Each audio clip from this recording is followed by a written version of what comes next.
Assalamualaikum teman-teman semua, penikmat kisah-kisah misteri, mitos, fenomena mistis, dan urban legend dimanapun Anda berada. Kembali lagi bersama saya di podcast Fenomena Tanpa Jasad. Terima kasih banyak buat teman-teman yang sudah bersedia mampir dan berkunjung ke channel ini. Buat teman-teman yang belum subscribe, tolong di-subscribe dulu ya. Dan nyalakan juga tanda loncengnya agar teman-teman selalu dapetin notifikasi, update kisah dan pengalaman menyeramkan terbaru dari kami. Dan jangan lupa untuk berikan like jika teman-teman suka dengan kisah yang kami bawakan. Berikan komen jika ada masukan dan sarannya ya. Dan silahkan share video ini jika menurut teman-teman video ini bermanfaat. Baiklah teman-teman, tanpa basa-basi, di video kali ini saya akan menceritakan kembali sebuah kisah misteri dan kejadian mistis yang dibagikan oleh salah seorang driver ojol. Kisah ini dilatari pada tahun 2019 lalu di kota Batam, yang merupakan salah satu kota industri yang cukup besar dan sekaligus tempat yang menurut orang sangat menjanjikan untuk kehidupan yang lebih layak bagi para generasi muda maupun yang sudah berkeluarga yang mencoba peruntungannya. Meskipun terkadang hasilnya tidak sesuai dengan apa yang mereka harapkan. Kisah ini kami ceritakan kembali berdasarkan pengalaman hidup dari seseorang yang di sini kita sebut saja namanya Hermawan, yang mana berbagai pengalaman hidup telah dialami, mulai dari pekerja PT sampai saat ini dirinya menjadi salah satu driver online. Setiap hari dia lalui dengan menghabiskan waktunya di jalan yang beraspal. Di sini Hermawan mempunyai seorang teman akrab yang bernama Salim, yang kebetulan berprofesi sama dengannya. Karena keterbatasan ekonomi, tak jarang mereka juga ngalong, sebuah sebutan untuk ngojek di malam hari. Saat itu, Hermawan, Salim, dan bersama beberapa teman ojol lainnya sedang nongkrong di warung kopi, sekaligus tempat biasa mereka mangkal dan berkumpul menunggu orderan. Salim merupakan sosok yang bersifat periang dan ramah kepada siapa saja. Entah sedang ada masalah atau sedang tidak enak badan hari itu, dia terlihat murung dan terkesan pendiam. Lim, tumbenan kamu diam saja. Biasanya kamu yang paling iseng di antara kami, kata Hermawan memulai percakapan. Biasa saja. Biasanya aku juga begini kok, gak ada yang aneh, jawab Salim dengan nada lesu. Gimana? Ngojekmu hari ini dapat banyak ya? Ucap Hermawan sedikit menggoda. Apanya yang dapat banyak? Orang sepi kok, sama kayak kamu. Lagian dari tadi kita juga sama-sama bengong di sini, jawab Salim sedikit kesal. Tak lama mereka terlibat percakapan, tiba-tiba terdengar suara handphone si Salim berdering, yang pertanda ada pesanan masuk. Wajahnya yang semula lesu kembali ceria. Ada orderan nih, aku ambil dulu ya, ucap Salim dengan girang. Memangnya di daerah mana itu? Tanya Hermawan penasaran. Ini daerah sini, jawab Salim sambil tangannya menunjukkan arah Google Map di HP yang dibawanya. Beneran itu Lim. Daerah itu kan sepi dan rawan kejahatan. Hati-hati kamu. Jangan-jangan itu cuma modus. Bagaimana kalau aku iringi dari belakang? Ucap Hermawan. Tidak usah lawan. Di situasi seperti ini kita tidak boleh pilih-pilih pelanggan. Bisa-bisa nanti kita tidak makan. Lagian kan kamu juga sepi orderan. Dan bisa-bisa minyakmu kering di jalan nanti. Hahaha. Celoteh si Salim. Ya sudahlah, hati-hati saja kalau begitu ya. Soalnya kalau terjadi sesuatu samamu, aku juga yang repot menghabiskan kopimu. Hahaha. Ucap Hermawan. Tak lama kemudian, Salim pun berangkat menuju ke tempat lokasi si pengorder. Setelah menunggu beberapa saat, akhirnya handphone Hermawan berbunyi. Dia mendapatkan sebuah orderan masuk. Kali ini, sebuah pesanan antar makanan. Dengan semangat, Hermawan pun langsung tancap gas. Di dalam perjalanannya menuju ke salah satu restoran siap saji, tiba-tiba handphonenya berdering. Dan ternyata itu adalah panggilan masuk dari Salim. Dengan cepat, dia pun langsung menuju ke tepi untuk mengangkatnya. Berulang kali dia mengangkat telepon tersebut, namun tidak ada suara yang menyahutnya. Dan untuk yang kesekian kalinya, dia pun mengangkat telepon itu. Tolong bantu aku, Wan. Suara Salim terdengar berbeda. Kali ini terdengar lebih serak dan berat. Halo, Lim. Ada apa? Di mana kamu sekarang? Tanya Hermawan dengan panik.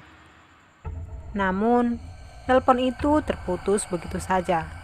Tanpa pikir panjang, Hermawan segera melanjutkan perjalanannya menuju ke rumah pemesan jasa online. Setelah selesai mengantarkan pesanan, dia terus berpikir tentang pesan apa yang ingin disampaikan oleh Salim kepadanya. Beberapa kali dia mencoba menghubungi Salim, tapi handphone Salim sama sekali tidak aktif. Kemudian, dia pun mencoba menanyakan tentang Salim ke beberapa teman ojol yang lain, dan hasilnya tetap saja nihil. Setelah beberapa saat, si Hermawan ini lalu memacu motornya kembali ke pangkalan ojek. Di tengah perjalanannya, tiba-tiba terlihat Salim telah berdiri di tepi trotoar.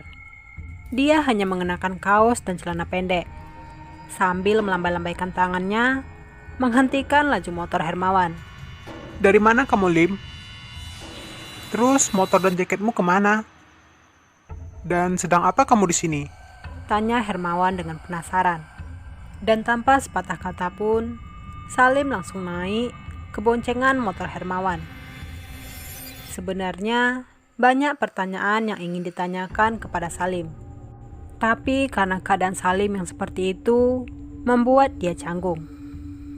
Sesekali, dia melihat si Salim dari kaca spionnya. Tatapannya terlihat kosong.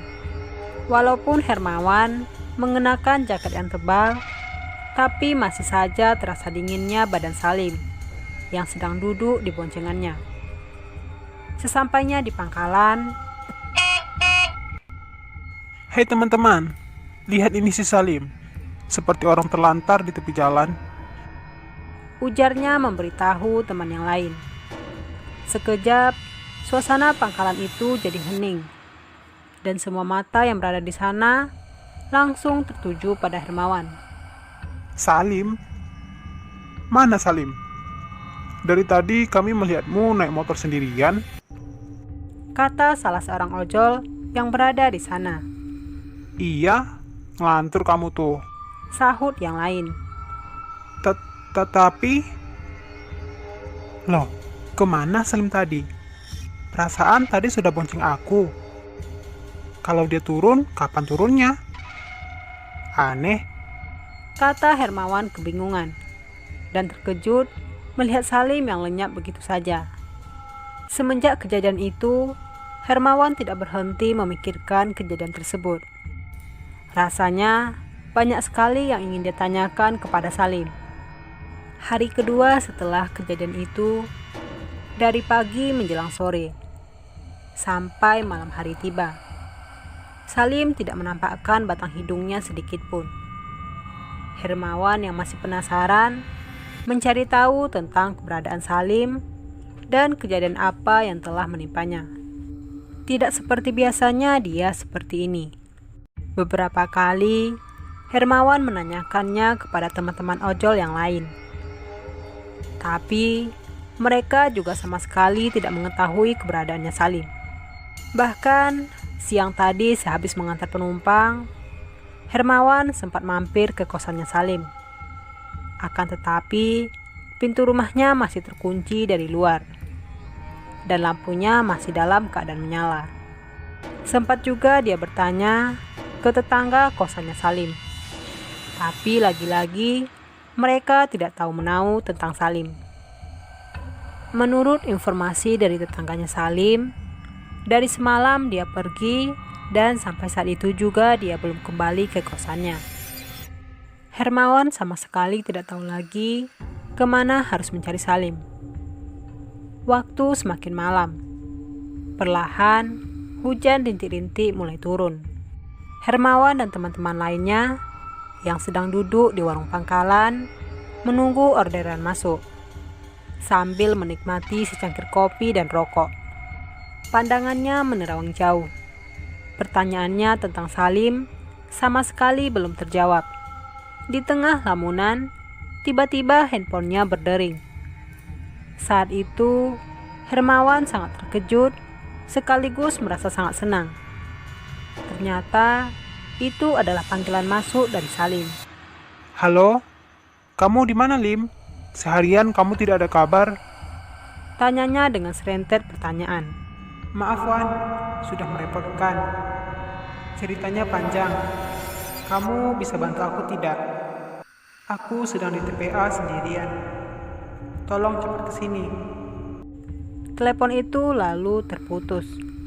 Mendengar kabar dari temannya Salim, tanpa berpikir panjang, Hermawan langsung menuju ke tempat yang dimaksud, yaitu salah satu TPA terbesar di kota ini. Mau kemana, Wan? Tanya seorang teman ojol lainnya. Ini, aku mau jemput Salim dulu. Jawabnya terburu-buru. Singkat cerita, sampailah dia di tempat yang dimaksud. Akan tetapi, Salim belum juga terlihat. Beberapa kali dia mengelilingi TPA tersebut. Hermawan sempat merasa kesal karena tidak menemui Salim dan merasa dipermainkan.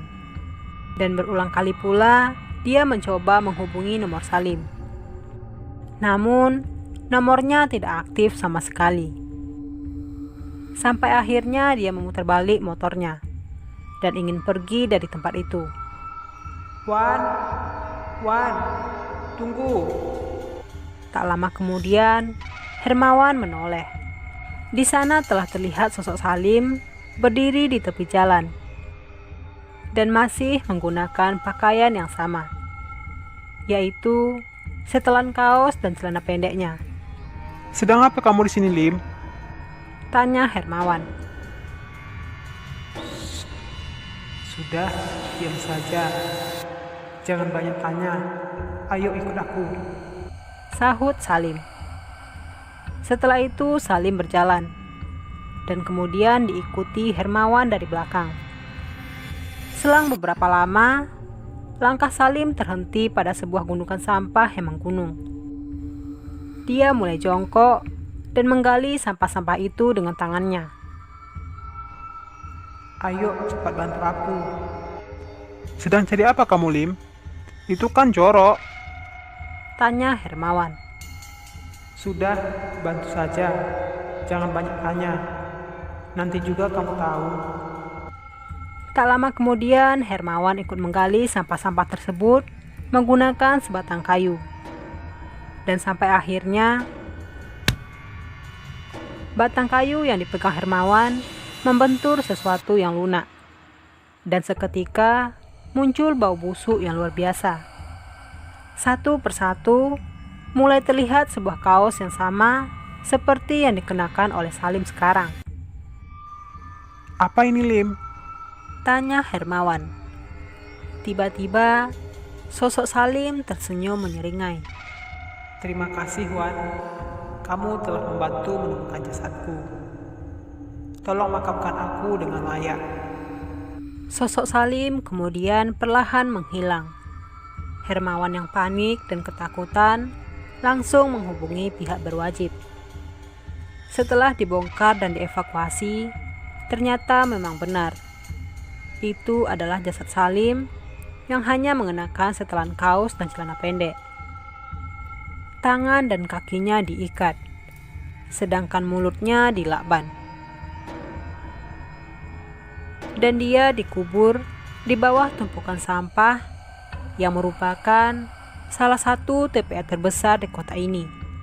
Dugaan sementara, dia mengalami perampokan.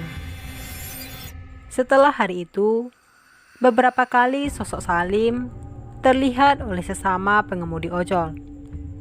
Dia mengikutinya ketika sedang berada di tempat sepi, dan kemudian menghilang begitu saja bila di keramaian.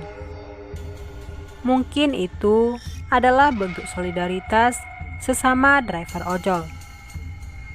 Dan ada juga sebuah kesaksian dari seorang penduduk yang tinggal di sekitaran TPA tersebut, bahwasanya pintu rumahnya pernah sesekali diketuk.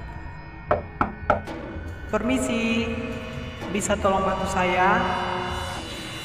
Terlihat seorang pria berpakaian ojol lengkap telah berdiri di depan pintu rumahnya.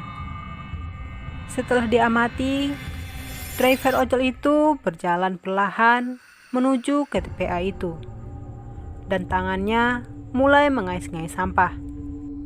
Di sini mayat saya dikubur begitu saja. Hahaha. Lalu kemudian sosok itu menghilang begitu saja. Oke teman-teman, sampai di sini dulu kisah misteri dan kejadian mistis kali ini dari fenomena tanpa jasad. Semoga teman-teman dapat mengambil hikmah dan nilai positif yang terkandung dalam kisah tersebut. Dan supaya kita semua juga dapat lebih mawas diri dimanapun kita berada. Untuk kisah-kisah misteri lainnya, silahkan pantengin terus channel ini ya. Dan jangan lupa untuk tekan tombol subscribe, like, comment, and share-nya, biar kami makin semangat membawakan kisah-kisah berdasarkan urban legend, misteri, kejadian mistis, dan kisah nyata yang benar adanya dari berbagai narasumber. Semoga bermanfaat. Jika teman-teman sedang mendengarkan kisah ini, pastikan lampu menyala dan tidak dalam keadaan sendiri, karena bisa jadi Anda tidak sendiri. Terima kasih. Salam keramat, satu nyali tanpa jasad. Wassalamualaikum warahmatullahi wabarakatuh.